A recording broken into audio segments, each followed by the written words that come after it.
പകൽ വാർത്ത ആരംഭിക്കുകയാണ്. തലക്കെട്ടുകൾ. CJ റോയിയുടെ മരണത്തിൽ ദുരൂഹത ആരോപണം ആവർത്തിച്ച് കുടുംബം. മരണം ആദായ നികുതി വകുപ്പ് ഉദ്യോഗസ്ഥരുടെ സമ്മർദ്ദത്തെ തുടർന്ന് എന്ന് സഹോദരൻ.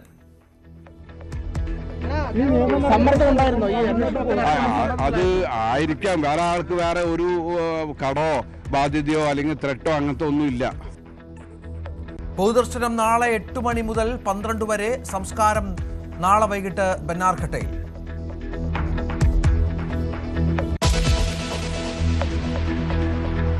എല്ലാം ചെയ്ത് നിയമപരമായെന്ന് ആദായ നികുതി വകുപ്പിന്റെ വിശദീകരണം. സമ്മർദ്ദം ചെലുത്തിയിട്ടില്ല. സൈലൻസറുള്ള തോക്കിൽ നിന്നാണ് റോയ് വെടിയുതിർത്തതെന്ന് കണ്ടെത്തൽ. വെടിയൊച്ച പുറത്തു കേട്ടില്ലെന്ന് ജീവനക്കാർ. അന്വേഷണം തുടർന്ന് ബംഗളൂരു പോലീസ്.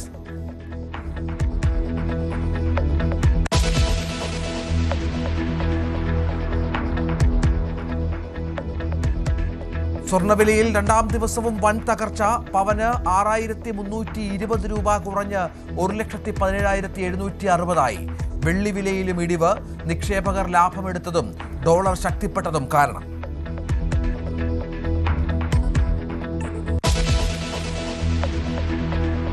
നിയമസഭാ സീറ്റിൽ വിട്ടുവീഴ്ചയില്ലെന്ന് കേരള കോൺഗ്രസ് ജോസഫ് വിഭാഗം. 10 സീറ്റ് എന്ന ആവശ്യത്തിൽ നിന്ന് പിന്നോട്ടില്ല. ജയസാധ്യത നോക്കി സീറ്റുകൾ വെച്ചുമാറാം. ചർച്ചകളിൽ വിട്ടുവീഴ്ച പാടില്ലെന്ന് നേതൃത്വത്തോട് ഉന്നതാധികാര സമിതി യോഗം.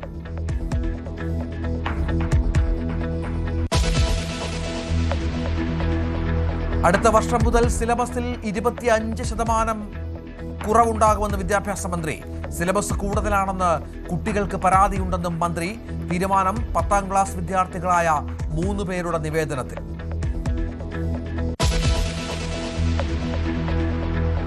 കേന്ദ്ര ബജറ്റ് നാളെ. നിർമ്മല സീതാരാമന്റെ തുടർച്ചയായ 9ാമത്തെ ബജറ്റ്. നിയമസഭാ തെരഞ്ഞെടുപ്പ് നടക്കാനിരിക്കെ കേരളം പ്രതീക്ഷയിൽ.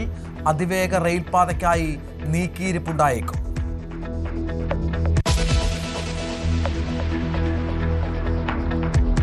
കളിയാരവത്തിൽ കാര്യവട്ടം. ഇന്ത്യ ന്യൂസിലൻഡ് 2020 വൈകിട്ട്. കാര്യവട്ടത്തേക്ക് ക്രിക്കറ്റ് പ്രേമികളുടെ പ്രവാഹം.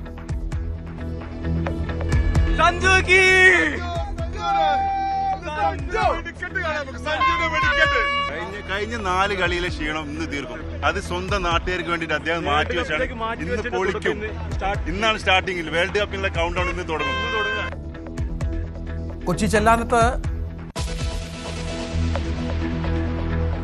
ചെല്ലാനത്ത് സ്വകാര്യ ബസ് ഇടിച്ച് 8 വയസ്സുകാരന് ദാരുണ മരണം. അപകടം ബസ് സ്കൂട്ടറിനെ മറികടക്കുന്നതിനിടെ കോഴിക്കോട് പാഴൂരിൽ സഹോദരങ്ങളെ കാർ ഇടിച്ച് തെറിപ്പിച്ചു. മുൻ വൈരാഗ്യത്തെ തുടർന്ന് അപായപ്പെടുത്താൻ ശ്രമിച്ചുവെന്ന് ആരോപണം.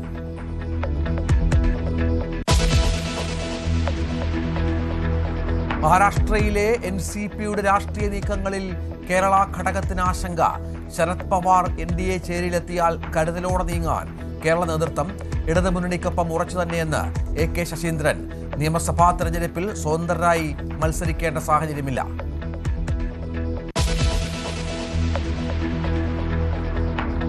VD സതീശന്റെ നിർണായക നീക്കം. തരൂരിനെ വീട്ടിലെത്തി കണ്ടു. തെരഞ്ഞെടുപ്പ് ഒരുക്കത്തിലും പ്രചരണരംഗത്തും തരൂർ സജീവമാകും. നിയമസഭയിൽ മത്സരിക്കാൻ തനിക്ക് മൂടില്ലെന്ന് കെ മുരളീധരൻ.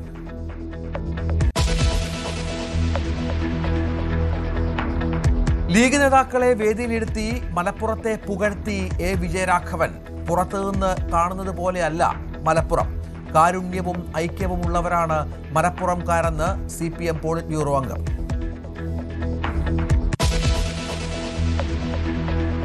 കോഴിക്കോട് മാളികക്കടവിലെ കൊലപാതകത്തിൽ നിർണായക തെളിവ് ശേഖരിച്ച് പോലീസ്. വൈശാഖനായിരിക്കും മരണത്തിന് ഉത്തരവാദിയെന്ന യുവതിയുടെ സന്ദേശം. താൻ ആത്മഹത്യ ചെയ്യില്ല എന്നും കൗൺസിലിംഗ് സെന്ററിലെ കൗൺസിലർക്ക് സന്ദേശം.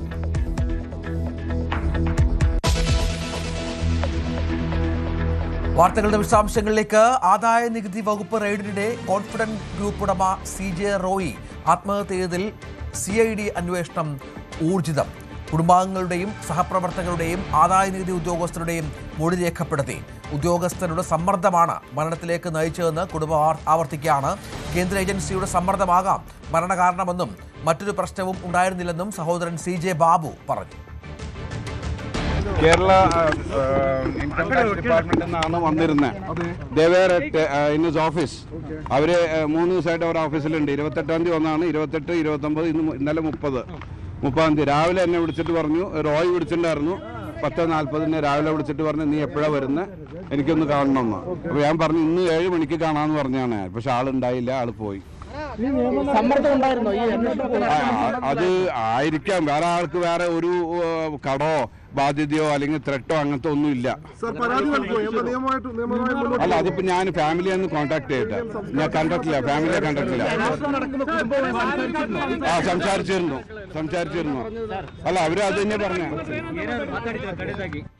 എന്നാൽ റോയിയെ മാനസികമായി ബുദ്ധിമുട്ടിച്ചില്ലെന്നാണ് വിശദീകരണം. ആദായനികുതി വകുപ്പിന്റെ നിയമപരമായാണ് എല്ലാം ചെയ്തതെന്നും വകുപ്പ് വിശദീകരിക്കുന്നു. റോയിയുടെ സംസ്കാരം നാളെ ബംഗളൂരുവിൽ നടക്കും. MG മിഥുൻ വിവരങ്ങളുമായി ചേരുകയാണ്. മിഥുന്, ഏറ്റവും ഒടുവിൽ വന്നത് ആദായനികുതി വകുപ്പിന്റെ വിശദീകരണമാണ്.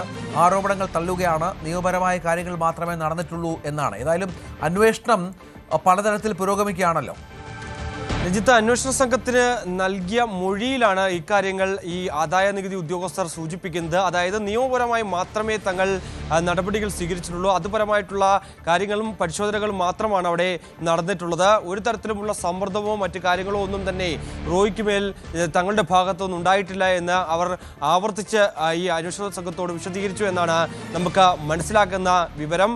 ഒപ്പം തന്നെ പോലീസ് അന്വേഷണത്തോട് കൃത്യമായി തന്നെ സഹകരിക്കും, അതിനുവേണ്ടി എല്ലാ കാര്യങ്ങളും അതിനൊപ്പം നിൽക്കാൻ തങ്ങൾ തയ്യാറാണ് എന്നുകൂടി ഈ ഉദ്യോഗസ്ഥർ പറഞ്ഞു എന്നാണ് നമുക്ക് അറിയാൻ സാധിക്കുന്നത്. രാവിലെയാണ് ഈ അന്വേഷണ സംഘം, പ്രത്യേക അന്വേഷണ സംഘം ഈ മൊഴിയെടുപ്പ് ആരംഭിക്കുന്നത്. ആദ്യം കുടുംബാംഗങ്ങളുടെ മൊഴി രേഖപ്പെടുത്തി, അതിനുശേഷം ഈ സ്ഥാപനത്തിലെ ജീവനക്കാരുടെ മൊഴി രേഖപ്പെടുത്തി. ആ സമയത്ത് ഏതെങ്കിലും തരത്തിൽ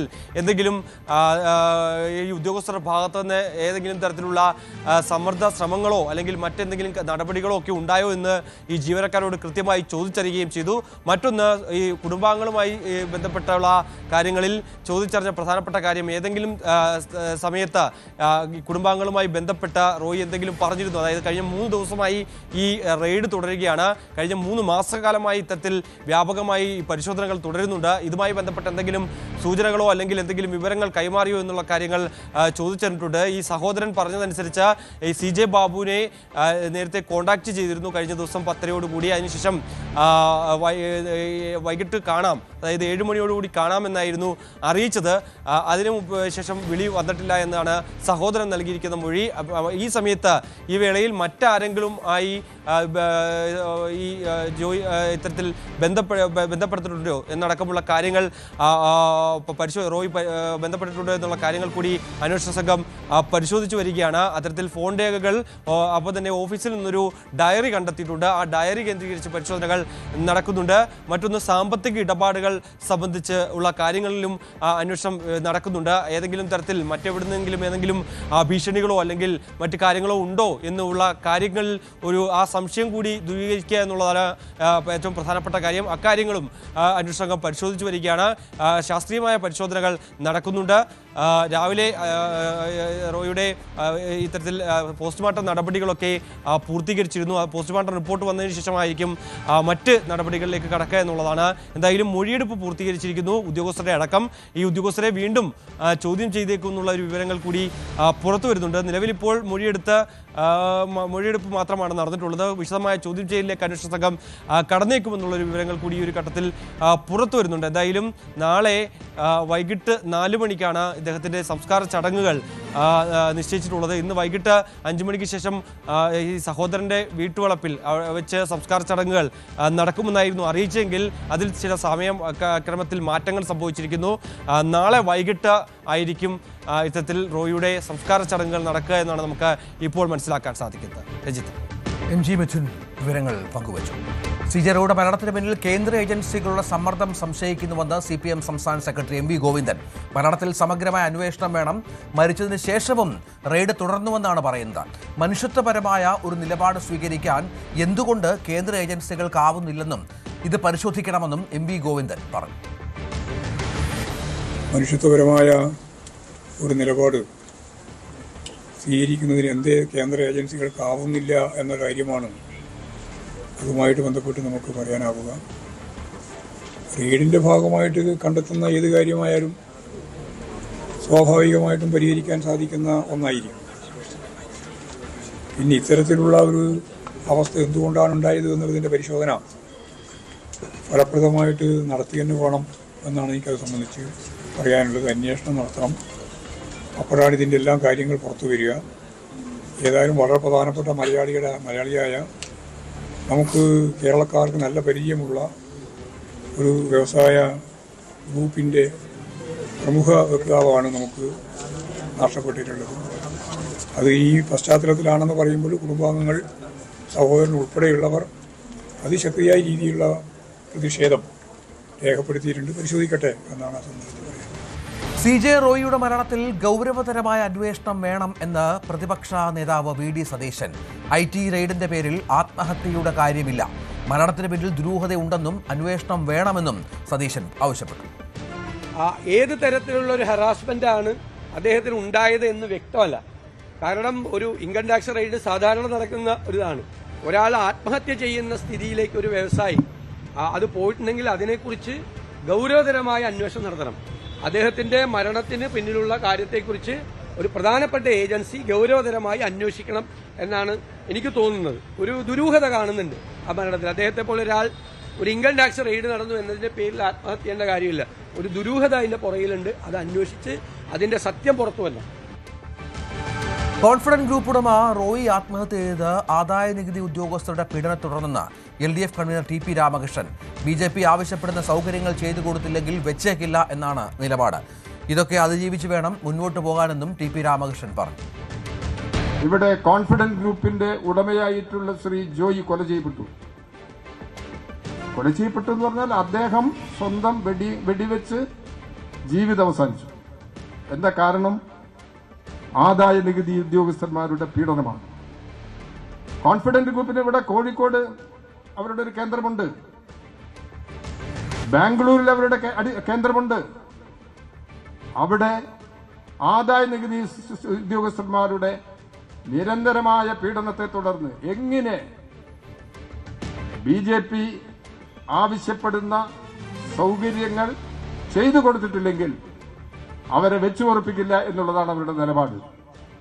രാജ്യമാകെയുള്ള സ്ഥിതിവിശേഷങ്ങൾ എടുത്തു വന്നു കഴിഞ്ഞാൽ, പ്രത്യേകിച്ച് തെരഞ്ഞെടുപ്പിന്റെ ഘട്ടങ്ങളിലെല്ലാം ഇതുപോലുള്ള അവരുടെ പീഡനങ്ങൾ നമുക്ക് കാണാൻ കഴിയുന്നു, നേരിടാൻ കഴിയുന്നു എന്നുള്ളതാണ് യാഥാർത്ഥ്യം. CJ റോയിയുടെ ആത്മഹത്യ ഗൗരവമായി കാണണമെന്ന് മന്ത്രി P രാജീവ്. ഞെട്ടലുണ്ടാക്കുന്ന മരണമാണ്.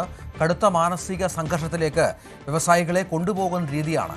സുപ്രീം കോടതി അടക്കം ഇക്കാര്യങ്ങളിൽ പരിശോധന നടത്തണമെന്നും മന്ത്രി ആവശ്യപ്പെട്ടു.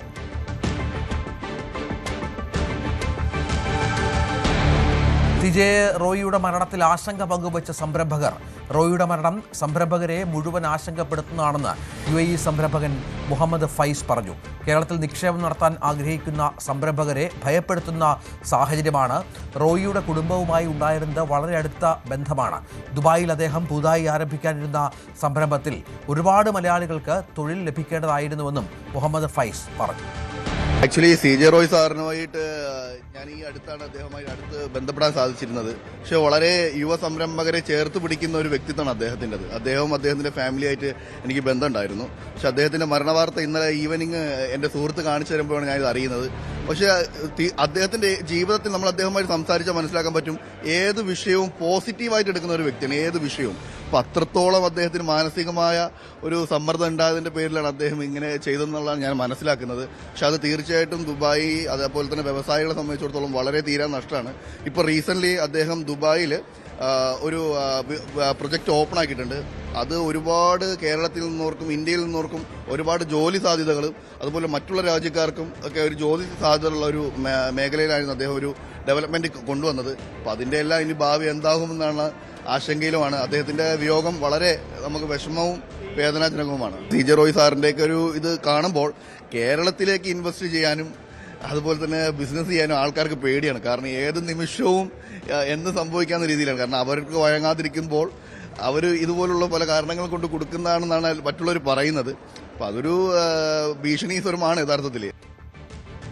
വ്യവസായ ലോകത്തെ മുഴുവൻ സങ്കടപ്പെടുത്തുന്ന മരണമാണ് റോയിയുടേതെന്ന് സ്വിറ്റ്സർലൻഡിൽ നിന്നുള്ള സംരംഭകൻ ജോയി കൊച്ചാട്ട്. പരിശോധനകളാവാം, പക്ഷേ അതിൻ്റെതായ രീതിയുണ്ടെന്നും ജോയി കൊച്ചാട്ട് പറഞ്ഞു. ആദ്യമേ തന്നെ അനുശോചനം രേഖപ്പെടുത്തുന്നു. വളരെ നിർഭാഗ്യകരമായിപ്പോയി. അങ്ങനെ ഒരിക്കലും സംഭവിക്കാൻ പാടില്ല. എന്തെല്ലാം കാരണം കൊണ്ടാലും അങ്ങനെ സംഭവിച്ചാൽ പോലും അത് ഒരിക്കലും നമുക്ക് അക്സെപ്റ്റ് ചെയ്യാൻ പറ്റില്ല. എന്തോ പറയുക, ഒരു സെക്കൻഡിൽ അദ്ദേഹത്തിൻ്റെ ബ്രെയിൻ ആരോ ഹൈജാക്ക് ചെയ്തു എന്നെനിക്ക് പറയാൻ പറ്റുക. കാരണം എന്ത് സംഗതിയാണ് ആ ഇതിലേക്ക് എത്തിച്ചെന്നുള്ളത് നമ്മൾ അന്വേഷിക്കണം. പക്ഷെ അത് വളരെ നിർഭാഗ്യകരമായി പോയി. അതൊരു ഓൺഗോയിങ് സിറ്റുവേഷനാണ്, ഇപ്പോൾ എല്ലാവരെയും ബാധിക്കുന്നതാണ്. പക്ഷേ അന്വേഷണമാവാം, പക്ഷേ അതിൻ്റെതായ രീതിയിൽ നടക്കണം. ഇത്രയും പ്രഷർ കൊടുത്തൊരു അന്വേഷണത്തിൻ്റെ ആവശ്യമുണ്ടോ എന്ന് എനിക്ക് തോന്നുന്നില്ല. ആത്മഹത്യയിലേക്ക് പോകാമെന്ന് പറഞ്ഞാൽ അത്രയും വലിയൊരു സംരംഭകൻ, ഇത്രയും വലിയൊരു ഇൻവെസ്റ്റ്മെൻറ്റ് ചെയ്തിട്ടുള്ള ആൾ ഇതുപോലെ ചെയ്യാനായിട്ടൊരു ഇതിലൊരു അത്രയും പ്രഷർ കൊടുക്കേണ്ട ഒരു അന്വേഷണം ആവശ്യമില്ല എന്നാണ് എൻ്റെ വ്യക്തിപരമായിട്ടുള്ള അഭിപ്രായം. മറ്റൊരു വാർത്തയിലേക്ക്. ഇന്ത്യ ന്യൂസിലൻഡ് 2020 പരമ്പരയിലെ അവസാന മത്സരം ഇന്ന് കാര്യവട്ടത്ത്. ആദ്യ 3 മത്സരങ്ങൾ ജയിച്ച ഇന്ത്യ പരമ്പര സ്വന്തമാക്കി കഴിഞ്ഞെങ്കിലും T20 ലോകകപ്പിന് മുൻപുള്ള അവസാന മത്സരം ആവേശകരമാകുമെന്ന് ഉറപ്പാണ്. മികച്ച ഫോമിലല്ലെങ്കിലും സഞ്ജു സാംസൺ ഇന്നും കളിക്കാൻ സാധ്യതയുണ്ട്. അങ്ങനെയെങ്കിൽ സ്വന്തം നാട്ടിൽ സഞ്ജുവിൻ്റെ ആദ്യ അന്താരാഷ്ട്ര മത്സരമാകും ഇത്. വി അരുൺ കാര്യവട്ടത്ത് നിന്ന് തത്സമയം ചേരുകയാണ്. അരുണ്, വലിയ ആവേശമാണ്, സർവം സഞ്ജുമയമാണ്. എന്തൊക്കെയാണ് വിശദാംശങ്ങൾ? നമുക്ക് ഒരുപാട് ഒരുക്കങ്ങൾ ഇതുമായി ബന്ധപ്പെട്ട് രാവിലെ മുതൽ കാണാം അവിടെ, അല്ലേ?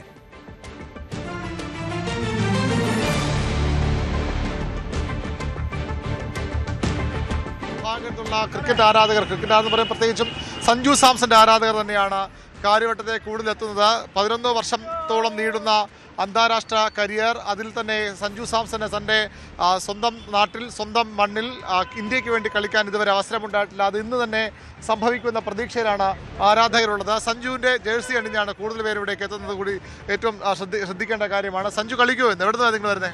ആലപ്പുഴ. സഞ്ജുനെ കാണാൻ വരുന്നതാണോ? സഞ്ജുനെ കാണാൻ ഇന്ത്യൻ ടീം മൊത്തം കാണണം. നമ്മുടെ ടീമല്ലേ. സഞ്ജു അടിക്കുമെന്ന്? സെഞ്ചുറി അടിക്കും. പ്രതീക്ഷയാണ് വന്നിരിക്കുന്നത്. കഴിഞ്ഞ 4 മാച്ചിലും സഞ്ജു നന്നായിട്ട് കളിച്ചിട്ടില്ല. പുള്ളിക്ക് ഫോം ഔട്ട് ആയിരുന്നു. പക്ഷേ ഇന്നത്തെ കളി സ്വന്തം നാട്ടിലെ സെഞ്ചുറി അടിക്കുന്നുള്ള ഏകപ്രതീക്ഷയിലാണ് ഞങ്ങൾ വന്നിരിക്കുന്നത്. അടിച്ചിരിക്കും. സഞ്ജു കളിക്കോ? സഞ്ജു ഉറപ്പല്ലേ? ഇന്ന് സെഞ്ചുറിയാണ്. ഉറപ്പല്ലേ? ഈ പേടിയും ചെറിയൊരു ആത്മവിശ്വാസക്കുറവൊക്കെ സഞ്ജുന്റെ ബാറ്റിംഗിൽ കഴിഞ്ഞ കളിയൊക്കെ ഉണ്ടായിരുന്നു. അതൊക്കെ മാറും? ആത്മവിശ്വാസക്കുറവൊന്നുമില്ല. ജസ്റ്റ് ഇന്ന് ക്ലിക്ക് ആവുന്നത്. ഇന്ന് 100 ആണ്, മസ്റ്റ് 100 ആണെന്ന്. എവിടെ നിന്ന് വരുന്നത് നിങ്ങൾ? എനിക്ക് അത്രയും ദൂരമാണ്. ഖത്തറിൽ കളി കാണാനായിട്ട് വന്നതാണ്? ഉറപ്പായിട്ടും. രാവിലെ വന്നേ ഉള്ളൂ. എത്ര ദിവസത്തെ ലീവിന്? 7 ദിവസത്തേക്ക്. മാച്ച് കാണാൻ വേണ്ടി മാത്രം വന്നു? ശരിക്കും നിങ്ങളുടെ സ്ഥലം എവിടെയാണ്? സ്ഥലം അഞ്ചൽ, കൊല്ലം 5 മാച്ച് കാണാൻ വേണ്ടി, സഞ്ജുവിന്റെ മാച്ച് കാണാനാണോ? സഞ്ജുവിന്റെ മാച്ച് മാത്രം കാണാനായിട്ട് വന്നതാണ്. അത്ര വലിയ ആരാധന സഞ്ജുവിന് തോന്നാൻ കാര്യം? ഇതാണ് സഞ്ജുവിനോടുള്ള ആരാധകരുടെ, നമുക്കറിയാം ഇന്ത്യൻ ടീം എവിടെ പോയാലും സഞ്ജു ടീമിലുണ്ടെങ്കിലും ഇല്ലെങ്കിലും ഒക്കെ സഞ്ജുവിന് വേണ്ടി ആർത്തു വിളിക്കുന്ന ആരാധകരെ നമ്മൾ കണ്ടിട്ടുണ്ട്. ഒരു മലയാളി താരത്തിന് വേണ്ടിയും ഒരുപക്ഷെ ഒരു കായിക ഇനത്തിനും ഇത്തരം ഒരു ആരാധന ഉണ്ടായിട്ടില്ല. അതാണ് പണ്ടൊക്കെ ഈ സച്ചിന് വേണ്ടിയും പിന്നീട് കോഹ്ലിക്ക് വേണ്ടിയും അല്ലെങ്കിൽ ധോണിക്ക് വേണ്ടിയും ഒക്കെ ആർപ്പ് വിളിച്ചിരുന്ന മലയാളികൾക്ക് തങ്ങളുടെ സ്വന്തം നാട്ടിൽ നിന്നൊരാൾ, സ്വന്തം പയ്യെന്ന് തന്നെ പറയാൻ തരത്തിലേക്ക് ഒരു താരം, ചേട്ട എന്ന ടീമിലെ മറ്റു താരങ്ങൾ പോലും വിശേഷിപ്പിക്കുന്ന ആ രീതിയിൽ ആർപ്പ് വിളിക്കുന്ന താരം സഞ്ജു സാംസൺ തന്നെയാണ് ഇവിടെ താരമായി മാറാൻ പോകുന്നതെന്ന് ആരാധകർ ഒരുപോലെ പ്രതീക്ഷിക്കുന്നു. അവർ സഞ്ജുവിനെ കാണാനാണ് എത്തിയിട്ടുള്ളത്. സഞ്ജുവിൻ്റെ സെഞ്ചുറി കാണാനാണ് എത്തിയിട്ടുള്ളത്. സഞ്ജു സാംസൺ വലിയ രീതിയിൽ മികച്ച പ്രകടനം നടത്തുന്ന പ്രതീക്ഷിതരാണ്. എവിടെ നിങ്ങൾ എവിടെ വരുന്നേ? किधर से? हम मुंबई से। संजू सैमसन को मिलने आया है? नहीं, मिलने नहीं, इधर सेल से। संजू का टी शर्ट സഞ്ജു സാംസന്റെ പേരെഴുതിയ ടീഷർട്ട് തന്നെയാണ് ഏറ്റവും കൂടുതൽ വിറ്റുപോകുന്നതും ആരാധകർ ഏറ്റവും അധികം വാങ്ങുന്നതും അത് തന്നെയാണ്. സർവം സഞ്ജുമയമെന്ന് പറയാവുന്ന അവസ്ഥയിലേക്ക് കാര്യവട്ടം മാറുകയാണ്. നിരവധി ആളുകൾ ഇനിയും എത്തും. വൈകിട്ട് 4 മണിയോട് കൂടി ടിക്കറ്റുള്ള ആളുകളെ അകത്തേക്ക് കടത്തിവിടും. ടിക്കറ്റുകൾ നേരത്തെ തന്നെ വിറ്റഴിഞ്ഞിട്ടുണ്ട്. കോംപ്ലിമെന്റ് ടിക്കറ്റ് ഉൾപ്പെടെ 40,000-ഓളം ടിക്കറ്റുകളാണ് ആകെ പോയിട്ടുള്ളത്. അവിടെ അതൊക്കെ തന്നെ നിറഞ്ഞു കവിയുമെന്ന സാഹചര്യമാണ്. ഈ മത്സരത്തിൻ്റെ ഒരു പ്രാധാന്യവും വളരെ പ്രധാനപ്പെട്ടതാണ്. കാരണം ഇന്ത്യൻ ടീമിൻ്റെ അവസാന മത്സരമാണ്. ന്യൂസിലൻഡും സ്വാഭാവികമായും ലോകകപ്പിനും ഫെബ്രുവരി 7 തീയതി ലോകകപ്പ് മത്സരങ്ങൾ തുടങ്ങുന്നു. അതിനു മുമ്പുള്ള അവസാന മത്സരം ഒരു സന്നാഹ മത്സരം എന്ന നിലയിൽ ടീമുകൾ ഈ മാച്ചിനെ കാണുമെന്ന എന്ന് ഉറപ്പാണ്. ഇതിനുശേഷം ഒരു സന്നാഹ മത്സരം സൗത്ത് ആഫ്രിക്കയുമാണ് ഇന്ത്യക്ക് 4-ാം തീയതി ഉള്ളത്. ടീം കോമ്പിനേഷനുകൾ അവസാന വട്ടം ശരിയായി എടുക്കണം. സഞ്ജു സാംസണും അഭിഷേക് ശർമ്മയുമാണ് ഇന്ത്യയുടെ ഓപ്പണർമാർ. ലോകകപ്പിലേക്ക് പോകുമ്പോൾ ഇന്ത്യ കണ്ടുവച്ചിരുന്ന ഓപ്പണർമാർ. അത് സഞ്ജുവിൻ്റെ ഫോമില്ലായ്മ ചെറിയ ആശങ്ക ഉണ്ടാക്കുന്നത് പോലും അതിനൊരു പരിഹാരം ഈ സഞ്ജുവിൻ്റെ ഏറ്റവും പ്രിയപ്പെട്ട മണ്ണിൽ സഞ്ജു കളിച്ചു വളർന്ന സ്വന്തം നാട്ടിലെ ഈ മണ്ണിൽ അതിനൊരു ഫോം വരൾച്ചയ്ക്കൊരു വിരാമുണ്ടാകും. സഞ്ജുവിൽ നിന്ന് കുറ്റൻ സെഞ്ചുറി പ്രതീക്ഷിക്കുന്നു ആരാധകർ. അതോടുകൂടി ഓപ്പണിംഗ് സ്ലോട്ടിലേക്ക് മറ്റൊരു പേര് ഇന്ത്യൻ മാനേജ്മെൻറ്റിന് ചിന്തിക്കാൻ കഴിയാത്തത് സഞ്ജു അഭിഷേക് ശർമ്മ എന്ന ഓപ്പണിംഗ് സ്ലോട്ടിലേക്ക് ടീം മാറും. ആ ഒരു കോമ്പിനേഷനിലേക്ക് മാറും. ആ പ്രതീക്ഷയിലാണ് ആരാധകരുള്ളത്. 7 മണിക്കാണ് മത്സരം ആരംഭിക്കുന്നത്. പരമ്പര ഇതിനകം ഇന്ത്യ 3-1 സ്വന്തമായി കഴിഞ്ഞു. വിശാഖപട്ടണത്തേറ്റ തോൽവിക്ക് കൂടി പരിഹാരം കാണണം. വിജയത്തോടു കൂടി ലോകകപ്പിൻ്റെ സന്നാഹങ്ങളിലേക്ക് ഒരുക്കത്തിലേക്ക് കടക്കണം. 4-ാം തീയതി സൗത്ത് ആഫ്രിക്കയുമായുള്ള മത്സരം. അതിനുശേഷം നേരെ USA-യുമായുള്ള ലോകകപ്പ് പോരാട്ടം. 7-ാം തീയതി ലോകകപ്പ് പോരാട്ടത്തിലേക്കാണ് ഇന്ത്യ കടക്കുന്നത്. ഏറ്റവും പ്രധാനപ്പെട്ട മത്സരം മണ്ണൊഴുകുന്ന പിച്ചാകുമെന്ന് ഉറപ്പാണ്. 200-ന് മേൽ സ്കോർ ചെയ്യപ്പെടുമെന്ന പ്രതീക്ഷയാണ് ക്യൂറേറ്റർമാരൊക്കെ പങ്കുവയ്ക്കുന്നത്. നിങ്ങൾ എവിടെ നിന്ന് വരുന്നത്? സഞ്ജുവിനെ മത്സരം കാണാനാണ്? തീർച്ചയായിട്ടും സഞ്ജുവിന് വേണ്ടി തന്നെയാണ് ഇവിടെ എത്തിയിരിക്കുന്നത്. ഞങ്ങൾ പാലക്കാട് നിന്നാണ് വന്നിരിക്കുന്നത്. പാലക്കാടാണ്? അതെ അതെ, പാലക്കാടാണ് ഞങ്ങൾ ജോലി ചെയ്യുന്നത്. ഇവിടെ ട്രിവാൻഡ്രം സ്വദേശികളാണ്. ഖത്തറിൽ നിന്നൊക്കെ ആൾ ഇവിടെ കളി കാണാൻ വന്നിട്ടുണ്ട്. ഒരാഴ്ച ലീവൊക്കെ. അപ്പൊ അത്രയും ഓൾറെഡി അത്രയും ഫാൻ ബേസ് ഉള്ളതുകൊണ്ടാണ് നമ്മുടെ ടീമിനാണോ സഞ്ജുവിനാണോ? സഞ്ജുവിനും മെയിൻലി, പിന്നെ ഇന്ത്യൻ ടീമിനും. സഞ്ജുവിന് ക്ലിക്കാവോ? ഒന്ന് അങ്ങനെ ഞങ്ങൾ വിചാരിക്കുന്നു. സഞ്ജുവിൽ പ്രതീക്ഷ വെക്കുന്നുണ്ട് ഞങ്ങൾ. സഞ്ജുവിൻ്റെ ഒരു കംബാക്ക് ഗെയിം ആയിരിക്കും ഇന്ന്. നമുക്ക് നല്ലത് പ്രതീക്ഷിക്കാം. മലയാളികളില്ലാതെ India world cup cricket world cup Indian പുരുഷ ടീം എടുത്തിട്ടില്ല. ഇത്തവണ സഞ്ജു ടീമിലുണ്ടാകും. പക്ഷേ ഈ ഒരു പ്ലേയിങ് ലെവലിലേക്ക് വരാൻ ഇന്നത്തെ പ്രകടനം നിർണായകമല്ലേ? തീർച്ചയായിട്ടും ഇന്നത്തെ പ്ലേയിങ്ങിൽ വളരെ നിർണായകമാണ്. എങ്കിലും തീർച്ചയായിട്ടും സഞ്ജു ഈ ഒരു 2020 സ്ക്വാഡിൽ ഉണ്ടാവും എന്ന് തന്നെയാണ് ഞങ്ങളുടെ പ്രതീക്ഷ. അതുതന്നെയാണ്, ആ പ്രതീക്ഷ തന്നെയാണ് ആരാധകർക്കുള്ളത്. പാലക്കാട് നിന്നൊക്കെ കളി കാണാൻ ആളുകൾ, നമ്മൾ ഖത്തറിൽ നിന്ന് വന്ന ഒരാഴ്ച ലീവ് എടുത്ത് വന്ന അഞ്ചൽ സ്വദേശിയെ നമ്മൾ കണ്ടു. അങ്ങനെ രാജ്യത്തിന് പുറത്ത് പോലും ഈ കളി കാണാനായി അത്രയധികം ആവേശത്തോടുകൂടി ആളുകൾ ഈ മത്സരത്തെ കാണുകയാണ്. കഴിഞ്ഞ T20 മാച്ചിൽ നിന്നും ഒരു വലിയൊരു ആവേശം ആളുകളുടെ ഭാഗത്തുണ്ടായതാണ്. കാരണം സഞ്ജു സാംസൺ ടീമിൽ ഇല്ലായിരുന്നു എന്നുള്ളത് തന്നെയാണ്.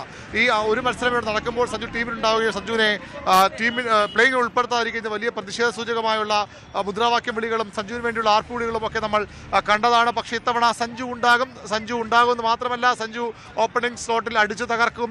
ഒരു സെഞ്ചുറിയെങ്കിലും സഞ്ജു നേടും എന്ന പ്രതീക്ഷയിലാണ് ആരാധകരുള്ളത്. മണിക്കൂറുകൾ മാത്രം ബാക്കിയാണ് കേരളം കാത്തിരിക്കുന്ന ഒരു ക്രിക്കറ്റ് മത്സരത്തിന്, ലോകകപ്പിന് വേണ്ടിയുള്ള ഇതിൻ്റെ ഏറ്റവും പ്രധാനപ്പെട്ട ഒരുക്കത്തിന്. കാര്യവട്ടത്ത് നിന്നാണ് VV അരുൺ ഏറ്റവും പുതിയ വിവരങ്ങളുമായി ചേർന്നത്. കേന്ദ്ര ബജറ്റ് നാളെയാണ്. 2026-27 സാമ്പത്തിക വർഷത്തേക്കുള്ള കേന്ദ്ര ബജറ്റ് ധനമന്ത്രി നിർമ്മല സീതാരാമൻ പാർലമെന്റിൽ അവതരിപ്പിക്കും. നിർമ്മല സീതാരാമന്റെ തുടർച്ചയായ 9ാമത്തെ ബജറ്റാണ് ഇത്. ഈ വർഷം നിയമസഭാ തെരഞ്ഞെടുപ്പ് നടക്കാനിരിക്കെ ബജറ്റിൽ കേരളത്തിന് പരിഗണന ഉണ്ടാകുമെന്നാണ് കണക്കുകൂട്ടൽ.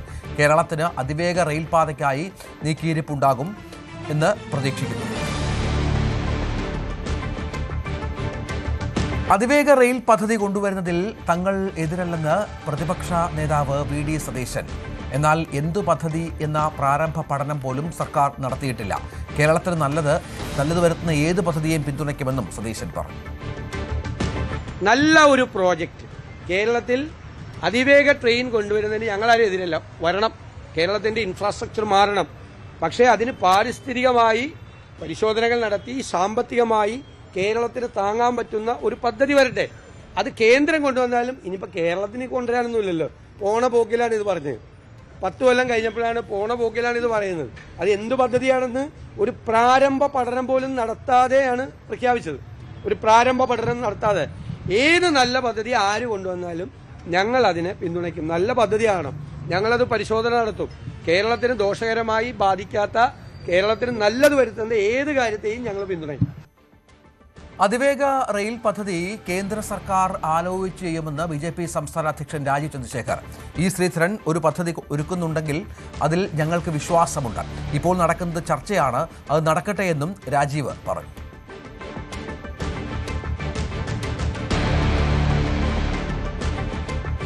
സ്പ്രിംഗ്ലർ കേസിൽ കോടതിയെ വിമർശിച്ച് പ്രതിപക്ഷ നേതാവ് VD സതീശൻ. കേസ് തള്ളിയത് ഏതോ ചീഫ് ജസ്റ്റിസ് ഓപ്പൺ കോടതിയിൽ വായിൽ തോന്നിയത് പറഞ്ഞതാണെന്നായിരുന്നു പ്രതിപക്ഷ നേതാവിന്റെ വിമർശനം. പദ്ധതി ഇട്ടിട്ടോടിയത് പിണറായി വിജയനാണെന്നും പദ്ധതി കുഴപ്പമില്ലെങ്കിൽ ഇട്ടിട്ട് പോയ എന്തിനെന്നും സതീശൻ ചോദിച്ചു. കോട്ടയത്ത് യുവതിയും യുവാവും ഹോട്ടൽ മുറിയിൽ ജീവനൊടുക്കിയ നിലയിൽ കണ്ടെത്തി. മരിയാതുരത്ത് സ്വദേശി ആസിയ, പുതുപ്പള്ളി സ്വദേശി നന്ദകുമാർ എന്നിവരെയാണ് ഫാനിൽ തൂങ്ങിയ നിലയിൽ കണ്ടെത്തിയത്. ഹോട്ടൽ മുറിയിൽ നിന്ന് ആത്മഹത്യാ കുറിപ്പും കണ്ടെടുത്തു. കഴിഞ്ഞ രാത്രിയാണ് ഈ ദാരുണ സംഭവം ഉണ്ടാകുന്നത്. കോട്ടയം ശാസ്ത്ര റോഡിലുള്ള ലോഡ്ജിലാണ് ഈ കമിതാക്കളുടെ മൃതദേഹം കണ്ടെത്തിയത്.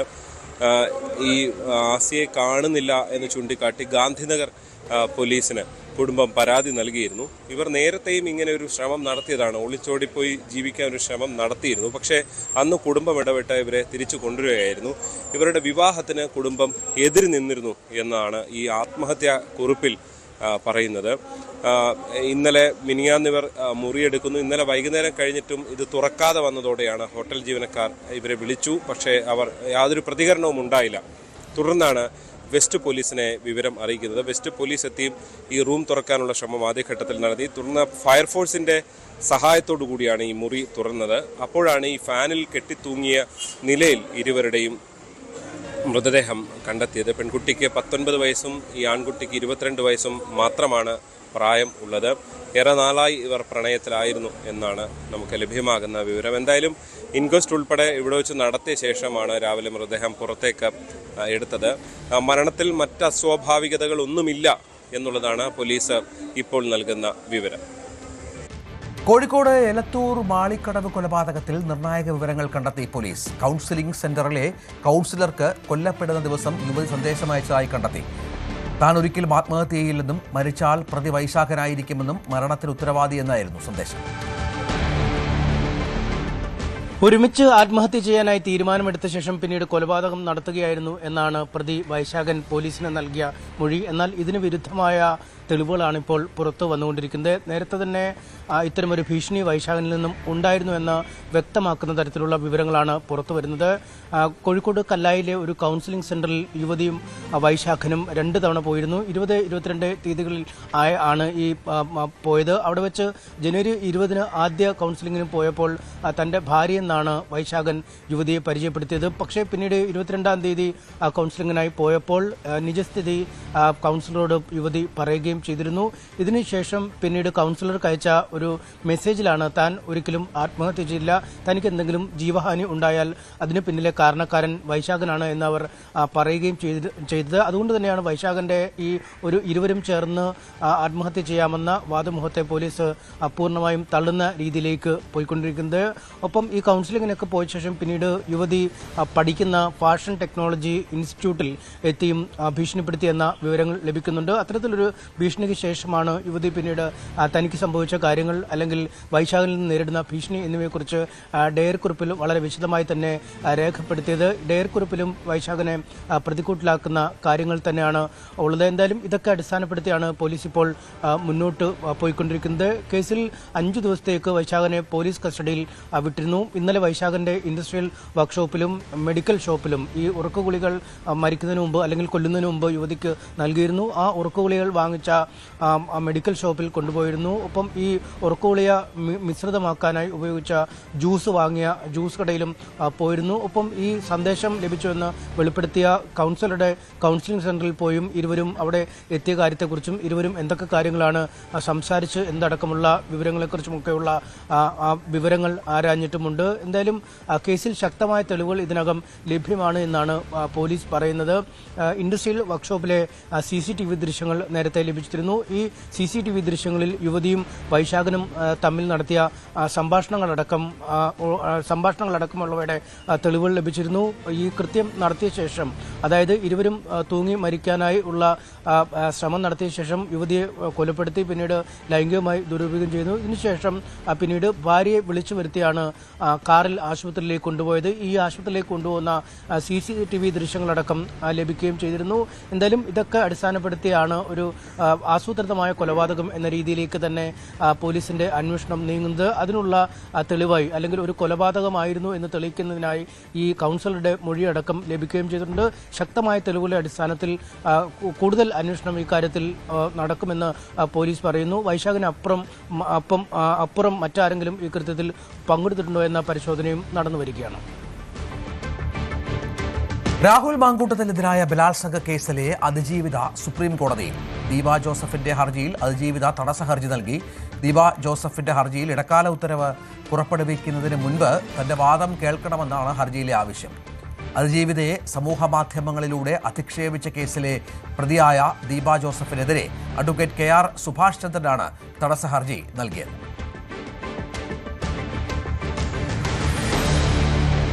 കൊല്ലം തേവലക്കരയിൽ സ്കൂളിൽ വെച്ച് ഷോക്കേറ്റ് മരിച്ച മിഥുന് പുതിയ വീടായി. മന്ത്രി V ശിവൻകുട്ടി വീടിന്റെ താക്കോൽ കൈമാറി. മിഥുന്റെ മാതാപിതാക്കളിൽ ആർക്കെങ്കിലും തേവലക്കര സ്കൂളിൽ ജോലി നൽകണമെന്ന് മന്ത്രി മാനേജ്മെന്റിനോട് അഭ്യർത്ഥിച്ചു. മനുഷ്യ മനസാക്ഷിയെ ഞെട്ടിച്ചതായിരുന്നു മിഥുൻ്റെ മരണം. കൊല്ലം തേവലക്കര സ്വദേശിയായ 8ാം ക്ലാസ് വിദ്യാർത്ഥി ഷോക്കേറ്റ് മരിച്ചതായിട്ടുള്ള വാർത്ത കഴിഞ്ഞ ജൂലൈയിലായിരുന്നു പുറത്തു വന്നത്. മിഥുൻ്റെ കുടുംബത്തിന് വലിയ സഹായങ്ങൾ ആയി നിരവധി സന്നദ്ധ സംഘടനകളും സർക്കാരും എല്ലാം രംഗത്ത് വന്ന സാഹചര്യമുണ്ടായിരുന്നു. അതുപോലെ തന്നെ മിഥുൻ്റെ കുടുംബത്തിന് അടച്ചുറപ്പുള്ളൊരു വീട് നിർമ്മിച്ച് നൽകുമെന്ന് അന്ന് വിദ്യാഭ്യാസ മന്ത്രി വാക്ക് നൽകുകയും ചെയ്തിരുന്നു. ഇന്ന് ആ വാക്ക് പാലിക്കപ്പെട്ടു എന്നുള്ളതാണ്.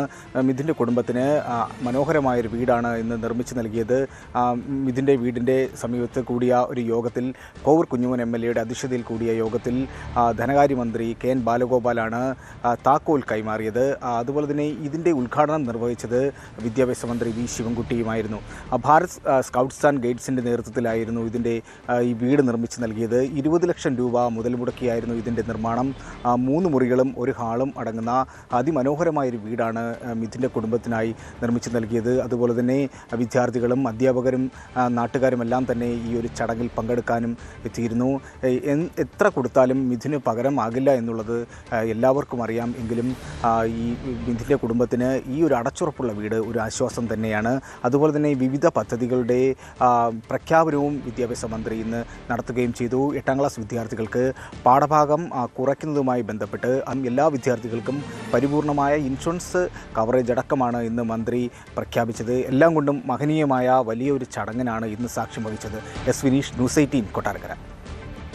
നെടുമ്പാശ്ശേരി വിമാനത്താവളത്തിൽ പരിശോധനയ്ക്കിടെ ഉദ്യോഗസ്ഥരോട് തട്ടിക്കയറി യാത്രക്കാരൻ. കാഞ്ഞൂർ സ്വദേശി ജെറിൻ ഡേവിഡിനെ പോലീസ് കസ്റ്റഡിയിലെടുത്തു. ലഗേജ് സ്കാനിങ്ങിൽ 6 മദ്യക്കുപ്പികൾ കണ്ടെത്തിയതോടെയാണ് ഉദ്യോഗസ്ഥർ പരിശോധിച്ചത്. ഇതോടെ ഇയാൾ കസ്റ്റംസ് ഉദ്യോഗസ്ഥരോട് തട്ടിക്കയറുകയായിരുന്നു. ഇന്ന് രാവിലെയാണ് UK-യിൽ നിന്നെത്തിയ ജെറിൻ ഡേവിസ് എന്ന യുവാവിനെ പോലീസ് കസ്റ്റഡിയിലെടുക്കുന്നത്. ഇതിനുള്ള പ്രധാന കാരണമെന്ന് പറയുന്നത് നെടുമ്പാശ്ശേരിയിലെ പരിശോധനകൾക്ക്, അത് പ്രാഥമികമായ പരിശോധനയ്ക്ക് ശേഷം ലഗേജ് ലഭിച്ചതിനു ശേഷം കസ്റ്റംസ് ഉദ്യോഗസ്ഥർ ഈ ബാഗേജ് വീണ്ടും പരിശോധിക്കണമെന്ന് ആവശ്യപ്പെട്ടു. എന്നാൽ ഇത് തുറന്നു കാണിക്കാനോ അല്ലെങ്കിൽ പരിശോധനയോട് സഹകരിക്കാനോ ഈ ജെറിൻ ഡേവിസ് തയ്യാറായിരുന്നില്ല. അയാൾ അവരെ തടസ്സം സൃഷ്ടിക്കുകയും ജോലിക്ക് തടസ്സം സൃഷ്ടിക്കുക എന്നത് മാത്രമല്ല അവരെ ഭീഷണിപ്പെടുത്തുകയും ചെയ്തതായാണ് ഇവരുടെ പരാതിയിൽ പറയുന്നത്. ജെറിൻ ഡേവിസ് കാഞ്ഞൂർ സ്വദേശിയാണ്. ജെറിൻ ഡേവിസ് പറയുന്നത് തന്റെ ബാഗേജ് പരിശോധിക്കാനായിട്ട് ഇനി അധികാരമില്ല എന്നതടക്കമുള്ള കാര്യങ്ങൾ പറയുകയും ഇവരുടെ ജോലിയെ തടസ്സപ്പെടുത്തുകയും ചെയ്തിരുന്നു. ഇതിനുശേഷം ഈ കസ്റ്റംസ് ഉദ്യോഗസ്ഥർ തന്നെയാണ് പോലീസിനെ വിവരം അറിയിക്കുന്നത്. ഉടൻ തന്നെ നെടുമ്പാശ്ശേരി പോലീസ് സ്ഥലത്തെത്തുകയും ഇയാളെ കസ്റ്റഡിയിലെടുക്കുകയും ചെയ്തിട്ടുണ്ട്. ഇയാളിൽ നിന്ന് എന്തുകൊണ്ടാണ് ഈ ബാഗേജ് പരിശോധിക്കാൻ സമ്മതിക്കാഞ്ഞത് എന്നതടക്കമുള്ള കാര്യങ്ങൾ ചോദിച്ച് അറിയുന്നുണ്ട്. അപ്പോൾ ഇത്തരം കാര്യങ്ങളിൽ കസ്റ്റംസിന് കൃത്യമായ രീതിയിലുള്ള പരിശോധനകൾ നടത്താൻ സ്ഥലവും സൗകര്യമുള്ള ഒരിടമാണ് ആ വിമാനത്താവളം എന്ന് പറയുന്നത്. അത് ഏത് സാഹചര്യത്തിലും യാത്രക്കാരുടെ ബാഗേജുകൾ പരിശോധിക്കാനുള്ള ഒരു അവകാശവും കാര്യങ്ങളും എല്ലാം തന്നെ ഉത്തരവാദിത്വവും എല്ലാം തന്നെ അവർക്കുണ്ട്. പക്ഷേ ഒരു കാരണവശാലും ഇത് പരിശോധനയ്ക്ക് താൻ തരില്ല എന്നതടക്കമാണ് യുവാവ് പറയുകയും അവരെ പരിശോധനയെ തടസ്സപ്പെടുത്തുകയും എല്ലാം തന്നെ ചെയ്തു. അതോടൊപ്പം തന്നെയാണ് ഇവർക്ക് നേരെ വധഭീഷണി മുഴക്കിയെന്ന പരാതിയും ഉയരുന്നത്. ഏതായാലും ഗുരുതര സ്വഭാവമുള്ള കുറ്റം തന്നെയാണ്. അതുകൊണ്ട് ഇയാളെ നെടുമ്പാശ്ശേരി പോലീസ് കസ്റ്റഡിയിലെടുക്കുകയും തുടർ ചോദ്യം ചെയ്യലിന് വിധേയമാക്കുകയും ചെയ്തിട്ടുണ്ട്. ഇന്ന് രാവിലെ UK-യിൽ നിന്നും ഗൾഫ് എയർ വിമാനത്തിലാണ് ഇയാൾ നെടുമ്പാശ്ശേരി വിമാനത്താവളത്തിലെത്തുന്നത്. ഇയാളെ ബന്ധുക്കളെ അടക്കം പോലീസ് വിവരം അറിയിച്ചിട്ടുണ്ട്. കാസർഗോഡ് കുമ്പള അനന്തപുരം വ്യവസായ എസ്റ്റേറ്റിലെ പ്ലൈവുഡ് ഫാക്ടറിയിൽ വൻ തീപിടുത്തം. പുലർച്ചെ 4 മണിയോടെയാണ് തീ പടർന്നത്. കണ്ണൂർ സ്വദേശിയുടെ മാർക്ക്വുഡ് പ്ലൈവുഡ് ഫാക്ടറിയാണ് കത്തി നശിച്ചത്. മണിക്കൂറുകൾ നീണ്ട പ്രയത്നത്തിനൊടുവിലാണ് തീ പൂർണ്ണമായും നിയന്ത്രണ വിധേയമാക്കിയത്. പ്ലൈവുഡ് നിർമ്മാണത്തിനുണ്ടാക്കിക്കൊണ്ടിരുന്ന പാളികളാണ് കത്തി നശിച്ചവയിലേറെയും.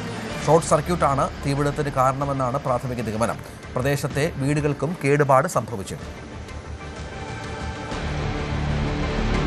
കൊച്ചി ചെല്ലാനത്ത് സ്വകാര്യ ബസ് ഇടിച്ച് 8 വയസ്സുകാരൻ മരിച്ചു. നോർത്ത് ചെല്ലാനം മറുവക്കാട് കാളിപ്പറമ്പിൽ ജൂഡിന്റെ മകൻ എനോയ് ജൂഡാണ് മരിച്ചത്. രാത്രി 8:30-ക്കായിരുന്നു അപകടം. ബസ് സ്കൂട്ടറിനെ മറികടക്കുമ്പോൾ വഴിയരികിൽ നടന്നുപോയ കുട്ടിയെ ഇടിക്കുകയായിരുന്നു. ആലുവ ചെല്ലാനം റൂട്ടിൽ സർവീസ് നടത്തുന്ന ശ്രീനന്ദന എന്ന ബസ്സാണ് അപകടമുണ്ടാക്കിയത്. എനോയ് ജൂഡിന്റെ മൃതദേഹം എറണാകുളം ജനറൽ ആശുപത്രി മോർച്ചറിയിലേക്ക് മാറ്റി.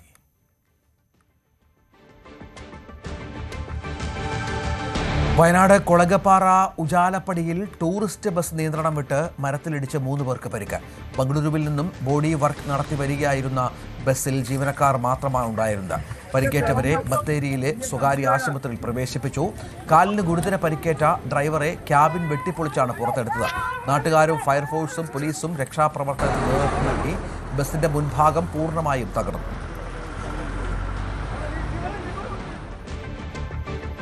ഇടുക്കി അടിമാലിയിൽ നിയന്ത്രണം വിട്ട സ്വകാര്യ ബസ് സമീപത്തെ വീട്ടുമുറ്റത്തേക്ക് ഇടിച്ചുകയറി. അടിമാലി 10-ാം മൈലിന് സമീപമാണ് അപകടം.